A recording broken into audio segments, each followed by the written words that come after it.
Hi folks, Steinnorth here. Hopefully this will record well. I'm using my Vivitar action cam in the house today. Um, Usually I save that camera for when I'm outdoors. I don't even know how well it'll film indoors here. Haven't tried it in this fashion. Um, so we'll see how this video goes. Hopefully it'll turn out well enough that I can post it. Time for a sty story. It's been a while since I put one up. I'm going to call this one That Bear Bit That Boy. Okay. Now, I got to dig kind of way back in my memories for this one. And I'm going to be as accurate as possible. Okay? But now you have to keep in mind, this sty story goes way back. I was probably, maybe 7 years old at the time. My grandfather, he had a very, very close relationship with the Native Americans that lived near and around Lake Mille Lacs in northern Minnesota. Well, north central Minnesota. And there's a big long history as to how he became so close to the native peoples of that area. I might go into that some other in some other story, but without saying too much, he had this close relationship, and there were people that lived in the area that he was very close to, very dear friends of his. Now, the native peoples around Lake Mille Lacs at that time, you know, we're talking the early to mid 1960s, were very impoverished. There were no casinos at that time. Government aid to the tribes at that time was very minimal. They didn't really receive a lot. So many of them lived in poverty. But for people that lived in poverty, they fared quite well. And the reason they fared well was because they had such a close relationship with the outdoors. They did a lot of hunting and gathering to help get them through and survive in their impoverished conditions. Well, this one old fella that was a very, very close friend of my grandfather's lived in a rather good-sized Tarpaper Shack, as we used to call them when we were kids. And they were cottages, a lot of them up there, that were regular stick-built cottages that you see, except they didn't have a lot of money, so they did the best they could with what they had. And they would cover these cottages with tar paper instead of siding like we side our houses today. Many of them used newspapers for insulation in the walls, and then covered the insides of their walls, many of them, with sheets of cardboard, actually. This old fella, he had a Tarpaper Shack, as we call them. And as I said, it was quite large, one-room shack, and it had 2 sets of bunk beds, plus his bed, his personal bed, in it. And the reason he had 2 sets of bunk beds was for when company would come. And his shack, on the inside of his shack, was all rough cut slabs from the local mill. It was kind of a unique. I wish I had photos of that cottage. The inside of it was very unique. It was very rustic, very nice though. And he was off-grid. he used back in the 60s, very old, the old pump style Coleman Lanterns. And he had a couple of oil lanterns also, oil lamps. Now,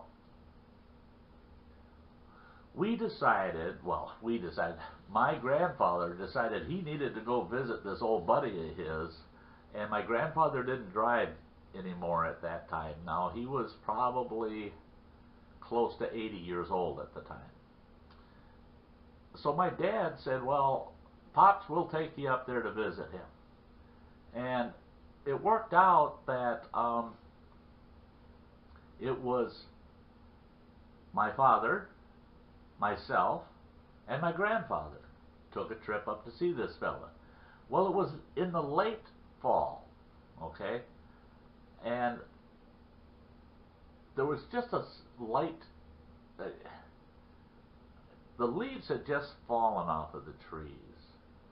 And on occasion, we were getting light snows at the time. Well, we got up there to visit this old boy, and when we pulled into his shack, it was just kind of like an old wagon trail driveway that went in. We pulled in there, and sure enough, there he's got a deer pole set up, and he's got a buck and a doe hanging from that deer pole. So we were thrilled. Hey, boy, he had a good deer hunting season, you know. Well, fortunately for them, they're allowed to harvest deer for a very extended season compared to ours. But he needed to put up a lot of meat for the winter. So he had been out hunting. Now this old fellow was my grandfather's age. He was pushing 80 years old. And I have to say, the poor old fellow, you know, he lived alone. He had a habit of tipping the spirits, you know. He liked to tip the spirits. Well, when we got there, he was thrilled. He was thrilled that he had company. And he asked, you going to spend the night? Well, my granddad, of course, said, absolutely we're going to spend the night. He says, well, good. He says, I got a big pot of venison stew on the stove. He had a big old wood stove in the middle of the shack. And on it was a big Dutch oven, and he had it full of venison stew. Well, we were thrilled. The cottage smelled like $1,000,000. I mean, you just drooled because of the smells of that venison stew cooking. Well, we sat there and visited with that old boy, and, well, I should say my granddad visited with him, and I was kind of put in a corner, and this old boy had stacks and stacks of old comic books going way back to just post-World War II, all the way until the current time. So I would sit there and I'd read them old comic books while those men visited around the table. And by the time we were done with our dinner, and I had settled in to read my comics, this old boy had been tipping quite a bit. And both my granddad and my dad were telling him, hey, you should slow it down a little bit there. You're going to get so that you can't even stand up. He says, oh, no, I can outdrink the best of them. He insisted, you know. And, well, I'm sitting on in this big soft chair that he had, and next to me is his dog. He's got this great big, fat, black lab dog. Big black Labrador. Friendly as can be, but old and lazy and fat. And so he's curled up right next to me. I'm petting the dog and reading the comic book. And that old boy, he goes, well, you fellas hang tight. I got to go out back to the outhouse, he said. I'll be right back. And he heads out the door. And he's gone for quite a little while. And all of a sudden we hear this hollering, screaming and yelling and hollering. And all of a sudden that front door flies open, and that guy comes in and he slams the door shut behind him. And I turned and looked at him, And my dad and Grandpa looked at him, and here, that guy down the right side of his face, he's just bleeding down the right side of his face, and his left arm, from the elbow down to his hand, is all bloody. He was wearing long johns, and he had pushed the sleeves up, and like I said, from his elbow to his wrist, it was all bloody. And he's shaking like a leaf. He's just shaking and shaking. And my granddad got up and was heading for him. My dad got up and was going to him. And my granddad says to him, he goes, "Hey, what happened to you?" And he turns and he looks right at me, and I thought, well, I didn't have nothing to do with that, whatever's wrong with him. And then he looks down and he goes, "Well, there's Bo. That's his dog." He goes, "Oh, I'm sorry, Bo." And I thought, what is he talking about? And then he turned, he looked my grandpa right in the face, and he goes, "When I come out of the outhouse," he says, "I could have sworn I saw Bo chewing on that big doe I got hanging from the deer pole out there. Just right up on that deer, chewing on that deer." He says, "So I walked up," and he goes, "And you know what, boys?" He goes, "Whatever you do, don't ever kick a black bear in the ass, because it wasn't Bo."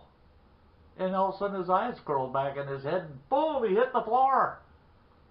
My dad, my grandpa helped him up, slapped him up a little bit, got him coherent, got him to the table, sat him down. They helped him clean up. He just had 2 scratches on his cheek, and he had 3 down his arm. And they weren't deep enough for stitches, but they were deep enough that they bled, and bled pretty good. And when he was able to talk straight again, he said, "Thank goodness I was all sauced up," because he said it didn't hurt that much, but he says, "It sure scared the dickens out of me." He says, to have my dog turn on me and decide he's going to chew me up. And he said, it had to have been a bear. He says, because it stood almost as tall as I am. And he said, but it looked like Bo. He says, black as night, chewing on my deer. And he said, he scratched me down the arm when I tried to put my hand out, push him away. Scratched me down the arm with one paw, and then come around with the other paw and cut me in the face. And then he dropped and he turned and ran. And he says, so yeah, I think kicking him in the rear end really upset him. He says, he looked at Bo and he goes, Bo, I think it's time that we get rid of you and I get myself a white dog. So there you go. When you go out to the outhouse after dark and you see something chewing on your deer hanging from the deer pole, just walk around it and head back to the shack. Because that bear bit that boy. There you go. Just a spy story for you. Glad you're all tagging along. Hey, hit the like, comment, share it. And if you're not subscribed, come on. Doesn't cost you anything. Hit that subscribe button and become part of our channel here. Okay? So this is Stein North saying, you all have a very nice day. Bye-bye.